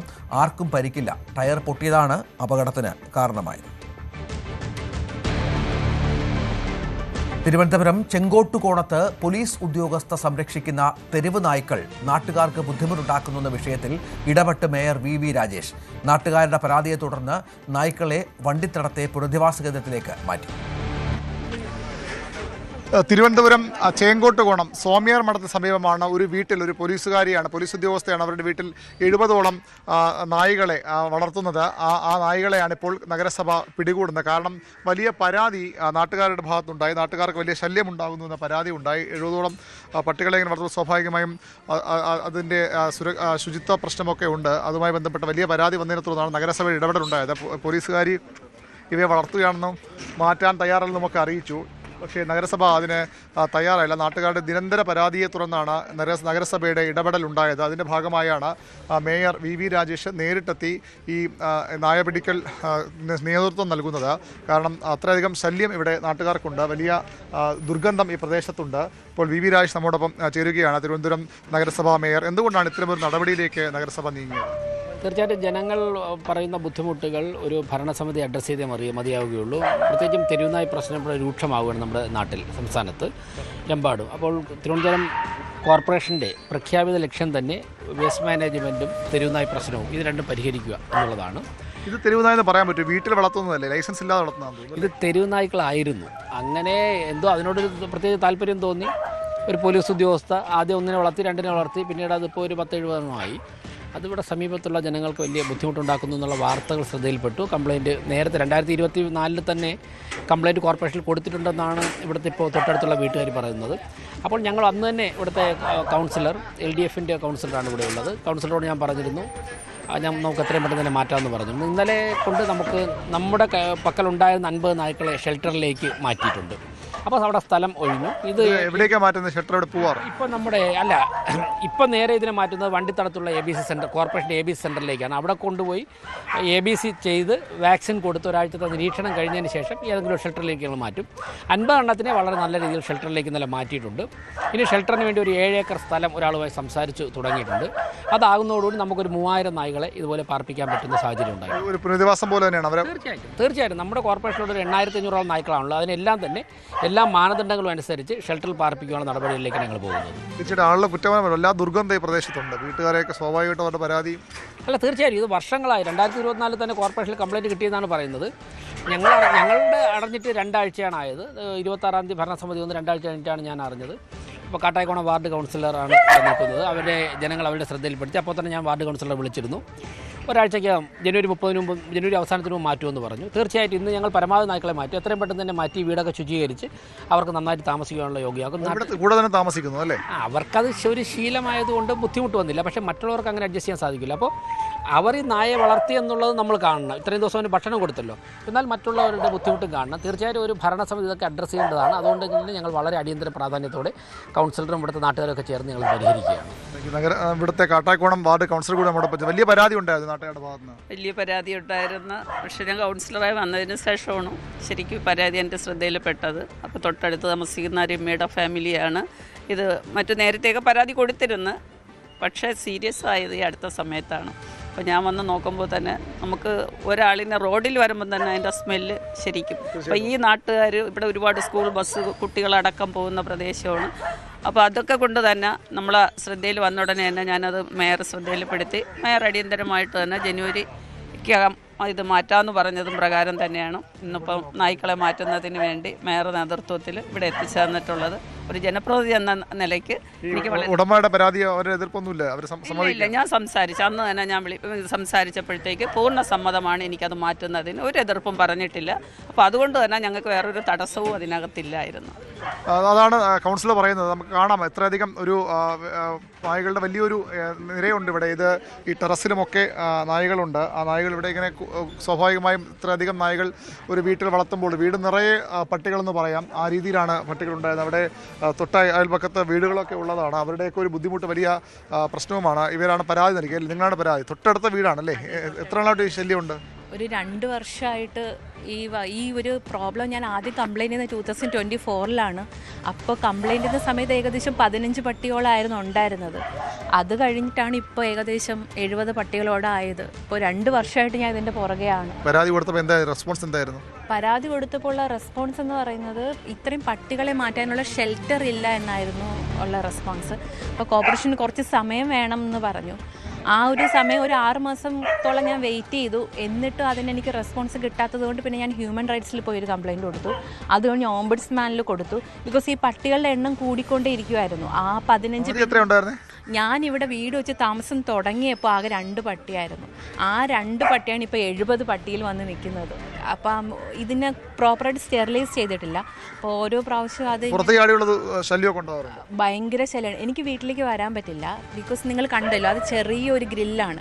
അപ്പോൾ ഏകദേശം പട്ടികൾ എപ്പോഴും പുറത്തേക്ക് ചാടും, എന്നെ ഉള്ളിലേക്ക് കയറ്റി വിടില്ല. അപ്പോൾ കഴിഞ്ഞതിന് മുന്നേ വീക്ക് ഞാൻ വന്നപ്പോൾ എന്നെ പട്ടി കയറ്റി വിടാത്തതുകൊണ്ട് 100-ൽ വിളിച്ച് സഹായം തേടിയാണ് ഞാൻ വീട്ടിൻ്റെ ഉള്ളിലേക്ക് കയറിയത്.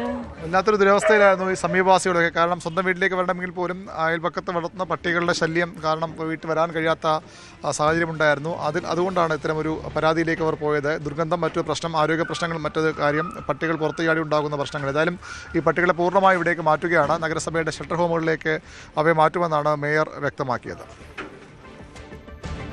മഹാരാഷ്ട്ര ഉപമുഖ്യമന്ത്രിയായി NCP നേതാവും അജിത് പവാറിന്റെ ഭാര്യയുമായ സുനേത്ര പവാർ വൈകിട്ട് സത്യപ്രതിജ്ഞ ചെയ്യും. അല്പസമയത്തിനകം ചേരുന്ന NCP MLA-മാരുടെ യോഗം സുനേത്ര പവാറിനെ കക്ഷി നേതാവായി തെരഞ്ഞെടുക്കും. യോഗത്തിന് മുന്നോടിയായി NCP നേതാക്കളുമായി സുനേത്ര പവാർ കൂടിക്കാഴ്ച നടത്തി. അതേസമയം ഫെബ്രുവരി 12-ാം തീയതി 2 NCP-കളുടെയും ലയനം പ്രഖ്യാപിക്കാൻ അജിത് പവാർ തീരുമാനിച്ചിരുന്നതായി ശരത് പവാർ വെളിപ്പെടുത്തി. എന്നാൽ സുനേത്ര പവാർ ഉപമുഖ്യമന്ത്രിയാകുന്നതിനെക്കുറിച്ച് അറിയില്ലെന്നായിരുന്നു ശരത് പവാറിന്റെ പ്രതികരണം. कुछ न कुछ सही किया होगा। चुनाव जैसे जैसे ये विचार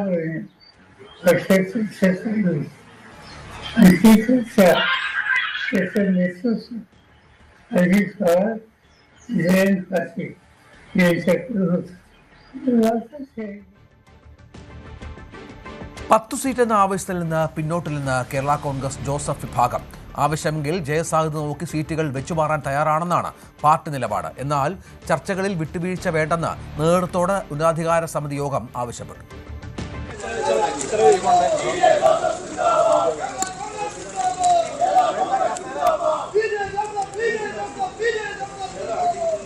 കോട്ടയത്ത് ചേർന്ന കേരള കോൺഗ്രസിൻ്റെ ഉന്നതാധികാര സമിതി യോഗമാണ് സീറ്റുകളുടെ കാര്യത്തിൽ ഇനി വിട്ടുവീഴ്ച വേണ്ട എന്നത്. കഴിഞ്ഞ തവണ 10 സീറ്റുകളാണ് മത്സരിച്ചത്.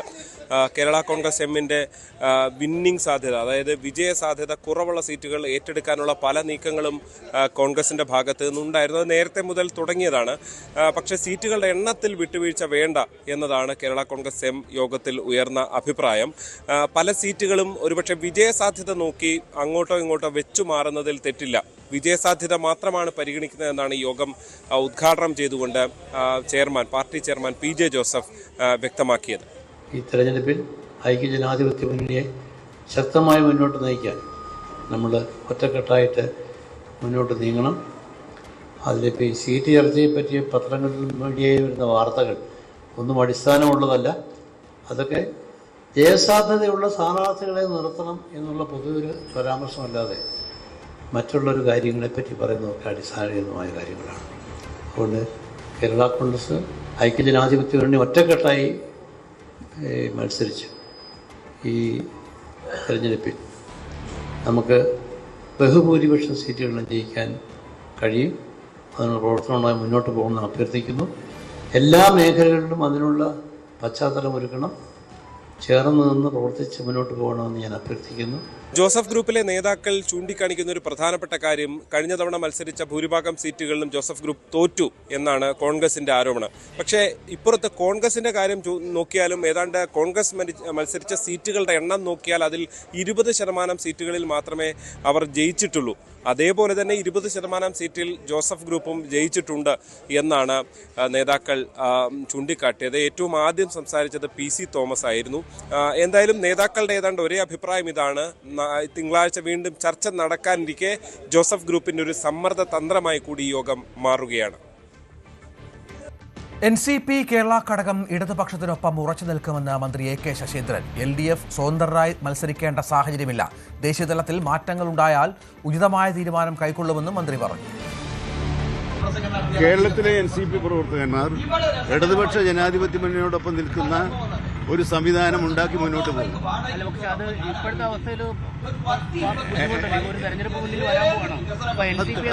അതൊന്നും ഞങ്ങൾക്കൊരു പ്രശ്നമില്ല. കാരണം കേരളത്തിലെ ഞങ്ങളുടെ ഈ സുവ്യക്തമായ രാഷ്ട്രീയ വ്യക്തിത്വം ഉയർത്തിപ്പിടിച്ചുകൊണ്ട് തന്നെ കാത്തു സൂക്ഷിച്ചുകൊണ്ട് തന്നെ പ്രവർത്തിക്കുന്ന സംവിധാനം ഉണ്ടാക്കും.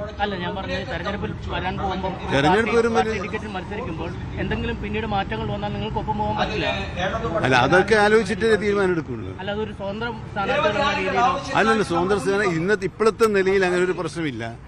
എന്നാൽ താങ്കൾ ചോദിച്ചതുപോലെയും സൂചിപ്പിച്ചതുപോലെയും എന്തെങ്കിലും അസാധാരണമായ ഒരു അത്ഭുതം സംഭവിക്കുമെങ്കിൽ ആ അത്ഭുതത്തെ നേരിടാൻ പര്യാപ്തമായ വിധത്തിൽ ഞങ്ങൾ മാനസികമായി തയ്യാറെടുപ്പ് നടത്തിക്കഴിഞ്ഞു.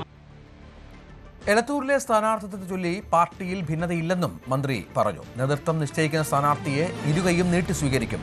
എല്ലാ സാധ്യതകളും പരിശോധിക്കുമെന്നും അസാധാരണ സാഹചര്യമുണ്ടായാൽ നേരിടുമെന്നും AK ശശീന്ദ്രൻ പറഞ്ഞു. ഒരേ മനസ്സും ഒരേ ശബ്ദവുമുണ്ട് NCP പ്രവർത്തകന്മാർ ഈ 13 അസംബ്ലി മണ്ഡലത്തിലെയും തെരഞ്ഞെടുപ്പിൽ LDFനെ ജയിപ്പിക്കാനാവശ്യമായ തീവ്രമായ പരിശ്രമത്തിൽ ഒരു വിട്ടുവീഴ്ചയുമില്ലാതെ ആത്മാർത്ഥമായി സഹകരിക്കും.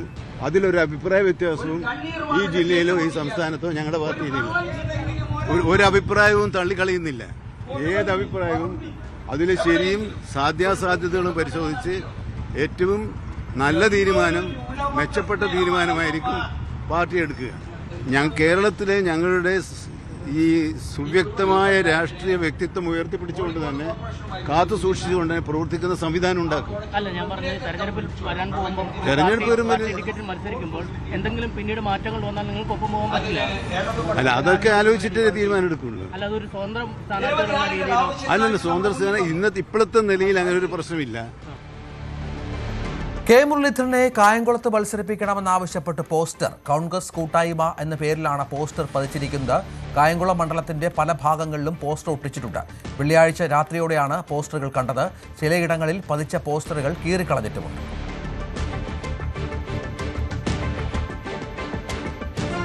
മലപ്പുറത്തെ കളങ്കപ്പെടുത്തുന്നവർക്ക് മറുപടിയുമായി CPM പോളിറ്റ് ബ്യൂറോ അംഗം A വിജയരാഘവൻ. പുറത്തുനിന്നുള്ളവർ കാണുന്നത് പോലെയല്ല മലപ്പുറം. ഐക്യവും കാരുണ്യവുമുള്ളവരാണ് മലപ്പുറത്തുകാർ. ഇവിടെ അതൊന്നും ഇല്ലെന്ന് പ്രചരിപ്പിക്കുന്നവർക്ക് മുൻപിലേക്കാണ് ഞങ്ങളിതെല്ലാം ഉള്ളവരാണെന്ന് വിളിച്ചു പറയുന്നതെന്നും വിജയരാഘവൻ പറഞ്ഞു. ഐക്യം, കാരുണ്യം, വ്യത്യസ്തമായ ജീവിത വീക്ഷണം, അതാണ്. മലപ്പുറത്തെ കളങ്കപ്പെടുത്തുന്ന പലരുമുണ്ട്. ഇവിടെ അതൊന്നുമില്ല എന്ന് പ്രചരിപ്പിക്കാൻ ശ്രമിക്കുന്നവരുടെ മുന്നിലേക്ക് ഇതാ ഞങ്ങളതെല്ലാം ഉള്ളവരാണ് എന്ന് ലോകത്തോട് വിളിച്ചു പറയുകയാണ്. അത് മലപ്പുറത്ത് ഇടയ്ക്കിടയ്ക്ക് സംഭവിക്കാറുണ്ട്. മലപ്പുറം എന്നുള്ള വാക്കിൻ്റെ ഏറ്റവും അഭിമാനകരമായ കാര്യവും ആ നിലയിലുള്ള പുറത്തുനിന്ന് വരച്ച് കാണിക്കുന്ന ചിത്രമല്ല ഞങ്ങളുടേത്. ഇവിടെ എല്ലാ കാലത്തും മനുഷ്യത്വം ഉയർത്തിപ്പിടിക്കുന്നുണ്ട്. മനുഷ്യത്വത്തിൻ്റെ ഏറ്റവും ഉയർന്ന രൂപം കാരുണ്യം എന്ന വൈകാരികതയാണ്. അത് മനുഷ്യന് മാത്രമുള്ള വൈകാരികതയാണ്. ആ വൈകാരികതയെ ആകാശത്തോളം ഉയർത്തിപ്പിടിക്കാനുള്ള നമ്മുടെ നാടിൻ്റെ നന്മ മനസ്സാണ് പൂത്തുലഞ്ഞത്. ആ നന്മയുടെ ഓർമ്മയ്ക്ക് വേണ്ടി ഇവിടെ ഏതാനും സുഹൃത്തുക്കൾ സമാഹരിച്ച് ഈ കുടുംബാരോഗ്യ സംരക്ഷണ സഹായ കേന്ദ്രം ഇവിടെ തുറക്കുകയാണ്. അതിൻ്റെ വലുപ്പവും ഭംഗിയും മറ്റു കാര്യങ്ങളിലേക്കൊന്നും ഞാൻ പോകുന്നില്ല. ഇവിടെ സൂചിപ്പിക്കപ്പെട്ടതുപോലെ ഈ സംഭവവും അതിൻ്റെ പിന്നിലെ മനസ്സുമാണ് പ്രധാനം. ആ നിലയിൽ ഈ ചടങ്ങിൽ പങ്കെടുക്കുക എന്നുള്ളത് ഏറ്റവും പ്രാധാന്യമുള്ള ഒരു കാര്യമാണ്. ഞാൻ ഈ ചടങ്ങിൽ പങ്കെടുക്കുന്നത് ആ നിലയിലാണ്. എനിക്കിതെന്താന്ന് പോലും സത്യത്തിൽ പൂർണ്ണമായിട്ട് അറിയില്ലായിരുന്നു എന്താണ് ഇവിടെ നടക്കണമെന്നുള്ളത്. NSS ഐക്യവുമായി ബന്ധപ്പെട്ട് ഇനി മറുപടിയില്ലെന്ന് SNDP യോഗം ജനറൽ സെക്രട്ടറി വെള്ളാപ്പള്ളി നടേശൻ. സുകുമാരൻ നായർ നിഷ്കളങ്കനാണെന്ന് മനസ്സിലായതുകൊണ്ട് ഇനി മാറ്റി പറയേണ്ട കാര്യമില്ല. ചങ്ങനാശ്ശേരിയുമായി ബന്ധപ്പെട്ട വിഷയത്തിൽ ചർച്ച അവസാനിച്ചു. ഒളിഞ്ഞോ തെളിഞ്ഞോ ഒരു വർത്തമാനവും ഇനി പറയാനില്ലെന്നും വെള്ളാപ്പള്ളി പറഞ്ഞു. ചങ്ങനാശ്ശേരിയുമായി ബന്ധപ്പെട്ട ആ വിഷയങ്ങൾ അന്ന് ചർച്ച അന്ന് തീർന്നില്ല. അതിനു വേണ്ടിയിട്ട് ഒളിഞ്ഞോ തെളിഞ്ഞോ ഒരു വർത്തമാനം പറയാൻ ഞാൻ തയ്യാറല്ല. അത് ആവശ്യമില്ല. ഇങ്ങനെ തമ്മിൽ തല്ലിക്കേണ്ട ആവശ്യം നിങ്ങളെക്കൊണ്ടുള്ള ചാനലുകൾക്ക് ആവശ്യമുണ്ട്. അത് ഞാൻ മനസ്സിലാക്കുന്നുണ്ട്. അത് മനസ്സിലാക്കിക്കൊണ്ട് തന്നെ അതുപോലുള്ള ഒരു സംസാരം എൻ്റെ വായിൽ നിന്ന് വരികയില്ല. ഈ ദിവസം തന്നെ ഞാൻ സംസാരിച്ചപ്പോൾ മനസ്സിലായില്ല സുകുമാരൻ നായർ നിഷ്കളങ്കനാണെന്ന്. പിന്നെ മാറ്റി പറയേണ്ട കാര്യം എനിക്കെന്താണ്? ശബരിമല സ്വർണ്ണക്കൊള്ളക്കേസിൽ കുറ്റപത്രം മനഃപൂർവ്വം വൈകിപ്പിക്കുന്നുവെന്ന് പ്രതിപക്ഷ നേതാവ്. പ്രതികൾക്ക് സ്വാഭാവിക ജാമ്യത്തിന് വഴിയൊരുക്കുന്നു. SIT സർക്കാർ സമ്മർദ്ദത്തിന് വഴങ്ങരുതെന്നും സതീശൻ ആവശ്യപ്പെട്ടു. ജാമ്യം കോടതി കൊടുക്കുന്നില്ല, ഹൈക്കോടതി കൊടുക്കുന്നില്ല, സുപ്രീം കോടതി കൊടുക്കുന്നില്ല. പിന്നെ ജാമ്യം കിട്ടാനുള്ള ഏക വഴി സ്റ്റാറ്റ്യൂട്ടറി ജാമ്യം കിട്ടുകയാണ്. അതായത് കുറ്റപത്രം കൊടുക്കാതിരിക്കുക, കുറ്റപത്രം വൈകിക്കുക. കുറ്റപത്രം വൈകിപ്പിച്ചുകൊണ്ട് കുറ്റപത്രം കൊടുക്കാതെ ഈ കേസിലെ പ്രതികൾ മുഴുവൻ പുറത്തിറങ്ങാനുള്ള പണിയാണ് ഇപ്പോൾ നടത്തിക്കൊണ്ടിരിക്കുന്നത്. അത് SIT മുഖ്യമന്ത്രിയുടെ ഓഫീസിന്റെ സമ്മർദ്ദത്തിന് വഴങ്ങരുത് എന്നാണ് ഞങ്ങളുടെ അഭിപ്രായം. വഴങ്ങരുത്. ഇത് തന്നെ കോടതി പറഞ്ഞു. അതായത് സ്റ്റാറ്റ്യൂട്ടറി ജാമ്യം കിട്ടും, 90 ദിവസത്തിനുള്ളിൽ കുറ്റപത്രം സമർപ്പിച്ചില്ലെങ്കിൽ ആ ജാമ്യം കിട്ടാനുള്ള അന്തരീക്ഷം SIT ഉണ്ടാക്കി കൊടുക്കരുത് എന്ന് കോടതി പറഞ്ഞത് ഞങ്ങളും പറയാണ്. അങ്ങനെ ഉണ്ടാക്കി കൊടുക്കരുത്. എല്ലാവരും പുറത്തിറങ്ങിയാൽ ഈ അയ്യപ്പന്റെ ദ്വാരപാലക ശില്പം ഏത് കോടീശ്വരനാണ് കൊടുത്തിരിക്കുന്നതിന്റെ തെളിവുകളൊക്കെ ഇവർ പുറത്തു വന്നാൽ നശിപ്പിക്കും. നീതിന്യായ സംവിധാനത്തെ അധിക്ഷേപിച്ച് VD സതീശന്റെ പ്രസ്താവന ഗൗരവമായി കാണണമെന്ന് മന്ത്രി P രാജീവ്. പ്രതിപക്ഷ നേതാവ് സ്വന്തം നില എന്തെന്ന് ഓർക്കണം. വസ്തുതാവിരുദ്ധമായാണ് സതീശൻ പലതും പറയുന്നതെന്നും രാജീവ് കുറ്റപ്പെടുത്തി. അങ്ങേയറ്റം വസ്തുതാവിരുദ്ധമായ കാര്യങ്ങളാണ് ആധികാരികമെന്ന മട്ടിൽ പ്രതിപക്ഷ നേതാവ് പറയുന്നത്. അത് കഴിഞ്ഞ ദിവസം നിയമസഭയിലും ഞാൻ തന്നെ ഒരു പ്രശ്നത്തിൽ സൂചിപ്പിക്കുകയുണ്ടായി.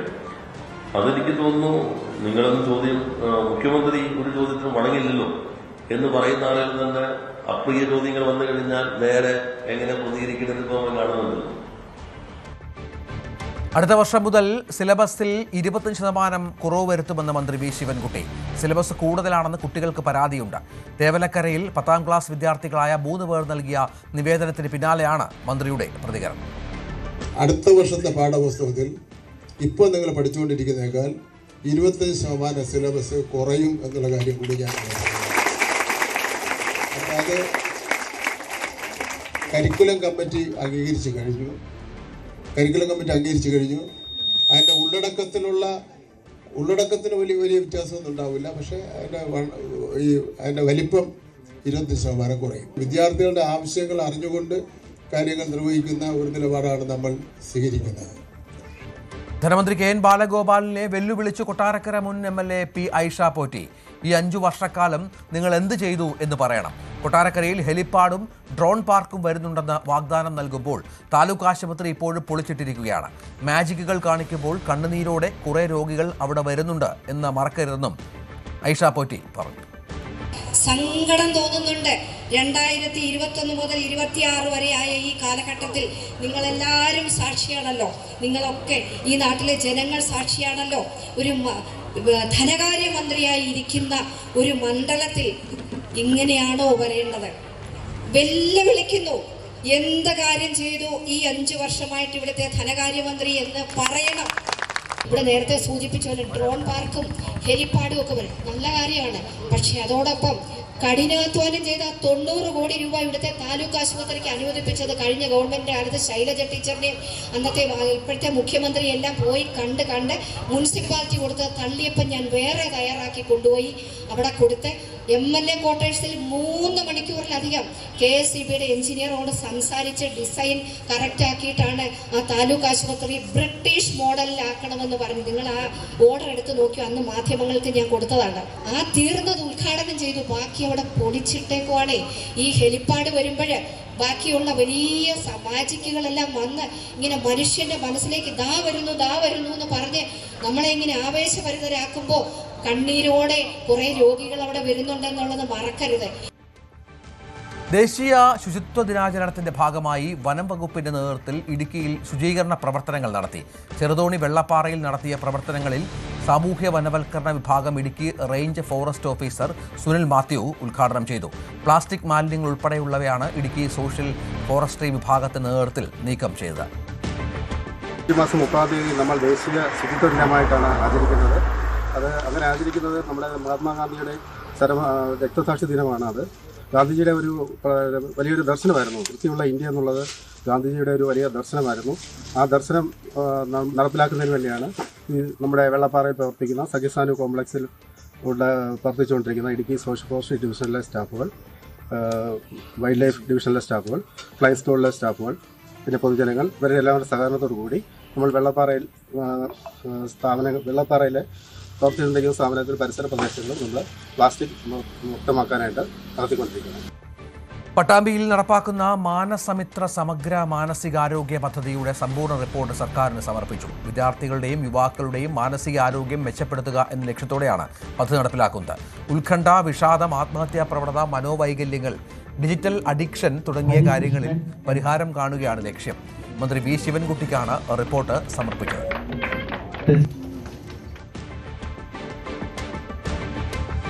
കൊല്ലം ഇരവിപുരം കുട്ടിക്കട തച്ചിലഴികത്ത് ക്ഷേത്ര ഉത്സവത്തിനിടെ ആന ഒരാളെ പിൻകാലുകൊണ്ട് തട്ടി താഴെയിട്ടു. കെട്ടുകാഴ്ചകൾ നടക്കുന്ന സമയത്ത് ഗതാഗത നിയന്ത്രണം നടത്തിയിരുന്ന പ്രദേശവാസിയായ മനോജിനെയാണ് ആന തൊഴിച്ചിട്ടത്.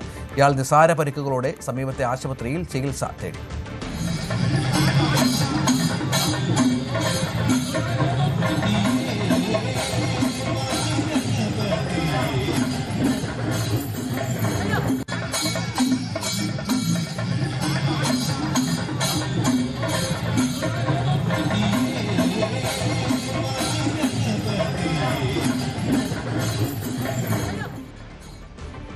അടൂർ EV ഫൗണ്ടേഷന്റെ ദേശപ്പെരുമ പുരസ്കാരം news 18 senior special correspondent Pradeep C Nedumon ഏറ്റുവാങ്ങി.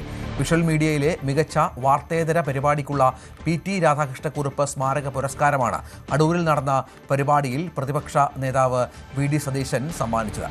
ന്യൂസ് 18ലെ ക്രൈം ഷോയായ പോലീസ് പട്രോളിന്റെ പ്രൊഡ്യൂസറാണ്.